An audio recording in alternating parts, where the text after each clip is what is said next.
गुरु पूर्णिमा साल में एक बार आती है।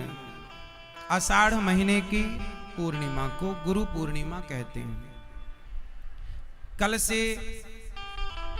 सावन चालू हो जाएगा, अर्थात गुरु पूर्णिमा ही आषाढ़ का आखिरी दिन है। गुरु पूर्णिमा क्यों मनाई जाती है?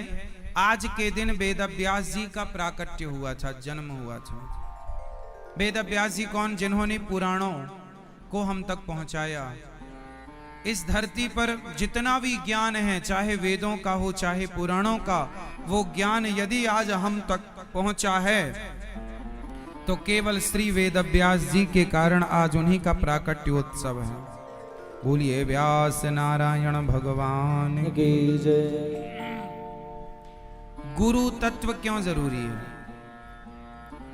साल भर आप बिजी रहो काम में, बिजनेस में, परिवार में, पर साल में एक दिन का समय निकालकर और अपने गुरु चरणों में जाकर और एक दिन गुरु चरणों में बैठकर गुरु के बताए मार्ग पर चलने की कोशिश किया करो। जो राह गुरु बताएं उस राह पर चलो, क्योंकि उस राह पर चलने से ही हम सब का, जीव मात्र का परम कल्याण होने वाला है। कुछ लोग कहते हैं कि हम गुरु ना बनाए, क्या जरूरत है? बात सही है, गुरु की क्यों जरूरत है? रामचरितमानस में लिखा है, गुरु बिन भव निधि तरय न कोई, जो विरंचि शंकर सम होई। बिना गुरु के ज्ञान नहीं हो सकता। आप पुस्तकें कितनी भी पढ़ लो, पुस्तकें पढ़ के आप कितना भी याद कर लो, पर जो ज्ञान यथार्थ ज्ञान है वो गुरु के द्वारा ही हम सब तक पहुंचता है। इसलिए गुरु जरूरी है। गुरु ना हो तो समाज में कोई ज्ञान ही ना रह जाए, भटक जाए समाज। आज समाज यदि सुव्यवस्थित है, आज यदि कुछ लोग सत्य बोल रहे हैं, कुछ लोगों के अंदर दया है, कुछ लोगों के अंदर करुणा और भक्ति है, तो बताओ किसके कारण? यदि गुरु जन कथा सुनाना, उपदेश करना, सही राह बताना छोड़ दें तो फिर आप गलत राह पर ऐसे चले जाएंगे कि जब सही राह कोई बताने वाला होगा नहीं तो आने की कोई संभावना नहीं है। आज तो कम से कम ये है कि गुरुजनों के कारण कुछ लोग शराब छोड़ देते हैं, मांस छोड़ देते हैं, गलत संगति छोड़ देते हैं, गलत राह छोड़ देते हैं और सही राह पर चल पड़ते हैं, तो गुरुजनों की करुणा है। आज के इस युग में कुछ ही सही पर कुछ लोग जुड़े तो हैं, सीख तो रहे हैं, आधार तो है। जब कलयुग का अंत आएगा ना तो ये गुरु परंपराएं भी लुप्त हो जाएंगी। जब कलयुग का अंत आएगा तो ना कोई पुराण रह जाएगा, ना कोई वेद रह जाएगा। रह तो जाएगा मतलब आप जानेंगे नहीं कुछ, ना कोई सुनने के लिए सत्संग रहेगा, ना कोई सुनाने वाले रहेंगे, मनमाना हो जाएगा, परंपराएं लुप्त हो जाएंगी। हमारी जो परंपराएं हैं कितनी प्राचीन हैं, कहीं कहीं दूर दराज कहीं जीवित रहेंगी। हमारी जो अपनी परंपरा है, संप्रदाय है, वह श्री संप्रदाय है। जो मंत्र हम जपते हैं, जो मंत्र हम आप लोगों को गुरु मंत्र में देते हैं, वह वो मंत्र है जो माता लक्ष्मी जी भगवान के चरण दबाते हुए सदा जपा करती हैं। इसलिए इस संप्रदाय का नाम ही श्री संप्रदाय है।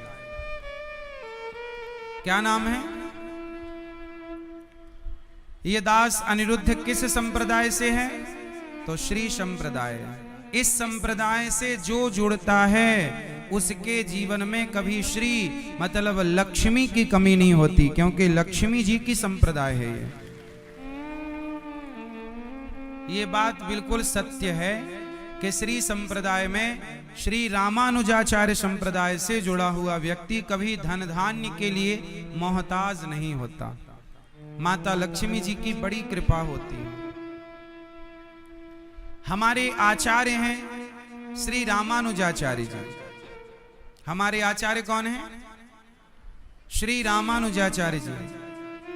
श्री रामानुजाचार्य जी ने भगवान से कहा, आपको पता है श्री रामानुजाचार्य जी का शरीर आज भी है, शरीर आज भी है। आपने कभी दर्शन किया? नहीं।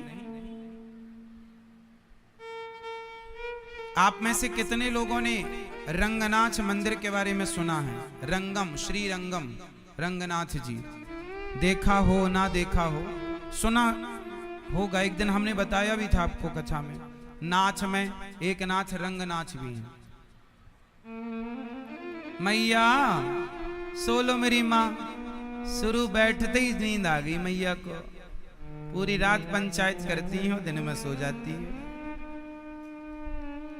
कूलर की हवा क्या मिली, मस्त। सुनो, श्री रंगम, गोदावरी नदी के श्री रंगम दक्षिण भारत में रंगनाथ जी, वहां पर आज भी 1000 साल पुराना श्री रामानुजाचार्य जी 1000 साल पहले आए थे। और जब वो जाने लगे तो श्री रंगनाथ भगवान रो पड़े कि मेरे रामानुज को मत ले जाओ। तो बोले अब इनके तो प्राण चले गए, अब शरीर का क्या करेंगे? बोले नहीं, शरीर बिठाओ सामने। आश्चर्य मानेंगे आप, आज 2023 चल रहा है, आज का वैज्ञानिक युग है, विज्ञान की तकनीक का जमाना है।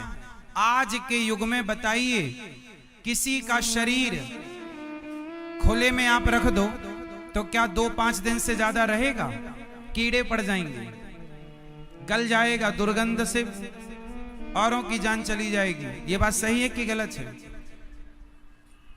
लेकिन आज के साइंस के युग में भी आप देख सकते हैं, रिसर्च हो चुकी है बड़ी बड़ी।